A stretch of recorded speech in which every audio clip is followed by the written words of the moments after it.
శ్రీమతే రామానుజాయ నమః. అస్మద్గురుభ్యో నమః. యత్పాదపద్మద్వయమాశ్రితానాం సంసారసింధోస్తరణాయ పోతః రామానుజం తం రమణీయమూర్తిం సేవే సదా సంయతి భాష్యకారం. నిత్యాభూషా నిగమశిరసాం నిస్సమోత్తుంగవార్తా కాంతో యస్యాః కచవిలులితైః కాముకో మాల్యరత్నైః సూక్త్యా యస్యాః శృతిసుభగయా సుప్రభాతాధరిత్రీ సైషా దేవీ సకలజననీ సించతాం మామపాంగైః. నేటి పాసురము. கரவைகள் பின் சென்று காணும் சேருந்துன்போம் அறிவொன்றுமில்லாதாய் குலத்து உந்தன்னை பிறவி பெருந்தனை புண்ணியும் யாமுடையோம் குறைவொன்றுமில்லாத கோவிந்தா உந்தன்னோடுறவேல் நமக்கிங்கொழிக்க ஒழியாது அறியாத பிள்ளைகளோம் அன்பினால் உந்தன்னை சிறுபேரழைத்தனவும் சீரியருளாதே இறைவா நீ தாராய் పరయ్యేలోరెంపావాయ్. గోదాదేవి మనకు 26, 27 పాసురములలో ముక్తి అంటే ఏమి, దాని వలన ఏవేవి మనకు లభిస్తాయో చెప్పింది. మరి స్వామి అది పొందుటకు మీరు చేసిన ప్రయత్నం ఏమిటి అనే ప్రశ్నకు నేడు రేపటి పాసురములలో మనకు సమాధానాన్ని అనుగ్రహిస్తుంది. నేడు కరవైகள் பின் சென்று காணும் சேருந்துன்போం அறிவொன்றுமில்லாத ఆయ్కులత్తు. పశువుల వెంట పోయి అడవుల చేరి జీవనం సాగించువారము, కొంతైనా జ్ఞానము లేని వారము. అంటే జ్ఞానేన హీనాహ పశుభిః సమానాహ అంటారు. జ్ఞానము లేని వాటిని పశువులు అంటారు. మరి అటువంటి పశువుల వెంట తిరుగువారు మమ్మల్ని ఏమంటారు? అంతేకాదు, ఆ పశువులను తీసుకొని కానం సేరందున్బోం అడవికి పోతాము. అడవి అంటే ఎటువంటి భగవత్ సంబంధమైన పూజా పునస్కారానికి వీలు కాని ప్రదేశం. అంటే గోదాదేవి జీవులమైన మేము అజ్ఞానము చేత అడవి అనే లౌకిక ప్రపంచమందు చెరించువారమని చెబుతుంది. అంటే ఇక్కడ మరొక చమత్కారాన్ని కూడా చెబుతారు. ద్రవిడ భాషలో కా ఖా గా ఘాలకు ఒకే అక్షరం కనుక కానం సేరుందున్బోం అనే మాటను గానం సేరుందున్బోం అని కూడా అంటారు. అంటే ఆ పశువులు చేసే అరుపులే మాకు గానం, పాటలు పాఠాలు కూడా అని. ఈ మొదటి పాదంలో గోదాదేవి చక్కని సమాధానాన్ని అనుగ్రహించింది. ముక్తిని చేరడానికి సాధారణంగా కర్మజ్ఞాన భక్తి యోగాలను చెబుతారు. కానీ ప్రపన్నులైన వారు నధర్మనిష్టోస్మి నచాత్మవేది నభక్తిమాన్ త్వచ్చరణారవిందే అని తమ అకించనత్వాన్ని అనుసంధానం చేస్తారు.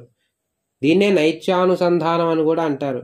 నధర్మనిష్టోస్మి అంటే కర్మ మార్గం మేము అవలంబించలేము, నచాత్మవేది మేము జ్ఞానులము కూడా కాదు, నభక్తిమాన్ త్వచ్చరణారవిందే అంటే నిన్నే ధ్యానిస్తూ తపస్సు చేయడం మా వల్ల కాదు. అంటే ఆత్మసాక్షాత్కారము తపము ఇవన్నీ మా నుండి నీవు కోరుకోవద్దు, ఎందుకంటే మేము ఆయ్కులత్తు గోకులమందు జన్మించాము. కానీ మాకు ఒక పుణ్యం ఉన్నది. ఏమది? ఉందన్నై పిరవి పెరుందనై పుణ్యం యాముడయోం. మాకు ఏదో పుణ్యం ఉంది, లేకుంటే నీ యొక్క జన్మం మా కులమున కలిగిందంటే సాధారణంగా భక్తులు భగవంతుని అన్వేషిస్తారు. కానీ మమ్ము నీవే అన్వేషించుకుంటూ మా దగ్గరికి వచ్చావు. ఆ పుణ్యం మా వద్ద ఉన్నది.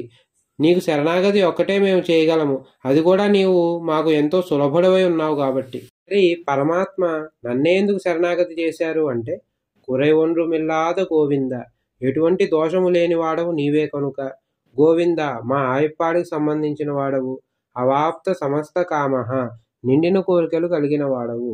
ఇక్కడ గోదాదేవి ద్వయమంత్రములోని మొదటి భాగమైన పరమాత్మయే మాకు శరణ్యమని భగవచ్చరణ వరణము అంటారు. ఆ పరమాత్మ యొక్క చరణములను ఎన్నుకోవడం అనే విషయాన్ని చెప్పింది గోదాదేవి. తరువాతి భాగమైన నిత్య కైంకర్య ప్రార్థన, స్వామి వద్ద నిత్యమైన కైంకర్యాన్ని అర్థించడం, అది రేపటి పాసురంలో గోదాదేవి మనకు అనుగ్రహిస్తుంది. అందుకే వేదాంత దేశికులు రహస్యత్రయ సారంలో నవేదాంతాత్ శాస్త్రం నమధుమదనాత్ తత్వమఖిలం నసత్వాత్ ఆరోగ్యం నద్వయం వచనత క్షేమకరం, ఈ ద్వయమంత్రాన్ని మించినది లేదన్నారు.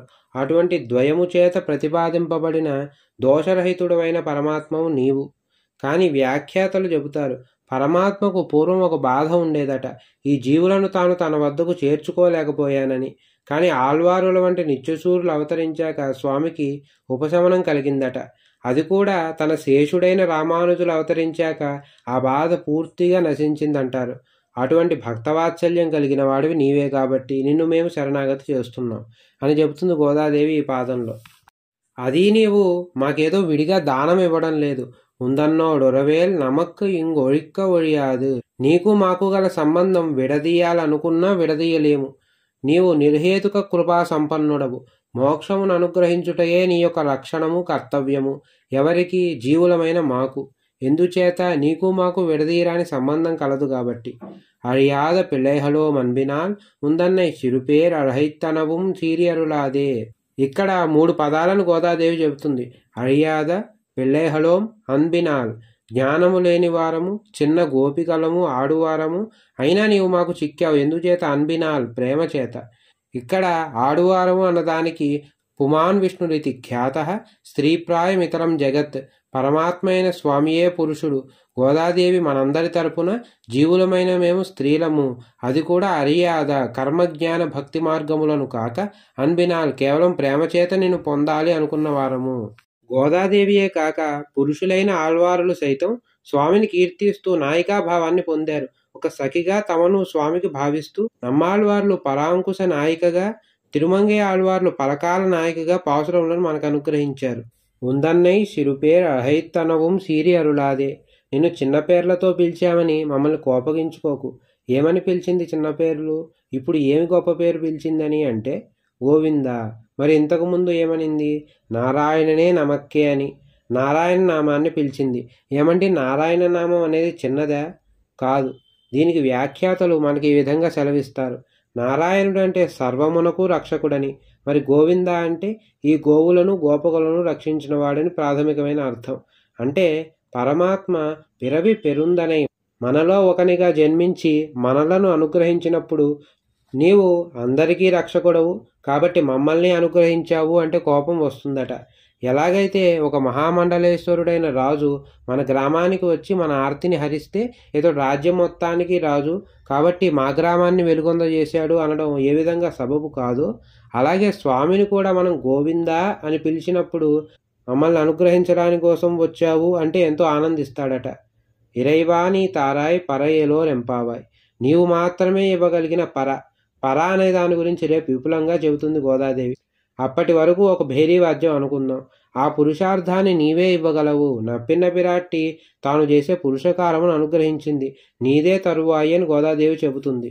ఈ పాసురాన్ని వ్యాఖ్యానించిన పెరియవాత్సాన్ పిళ్ళై వంటి మహనీయులు దీన్ని 6 విధములుగా అనుభవించాలని చెబుతారు. ఏమనంటే కర్మజ్ఞాన భక్తి మార్గములు మేము అవలంబించలేమని, మాకు ఆ మార్గంలో ఎంత ప్రయత్నించినా ఫలము రాదని, పరమాత్మ ఎటువంటి దోషము లేనివాడని, మన జీవ పరబ్రహ్మ భేదము తెంచలేదని, మాకు తెలియక ఏమైనా తప్పులు చేస్తే క్షమించమని, నీవు మాత్రమే ఆ పరా అనే పురుషార్థాన్ని అనుగ్రహించగలవు అని ఈ 6 విధములుగా మనం అర్థం చేసుకోవాలి ఈ పాసురమని చెబుతారు. మరి నిత్య కైంకర్య ప్రార్థనను తెలియజేసే సిత్తుం సిరుగాలి అనే పాసురాన్ని రేపు మనం అనుభవిద్దాం. శ్రీమత్యే విష్ణు చిత్తార్య మనోనందన హేతవే నందనందన సుందర్యై గోదాయే నిత్యమంగళం. ఆండాల్ దివ్య తిరువడిகளே శరణం.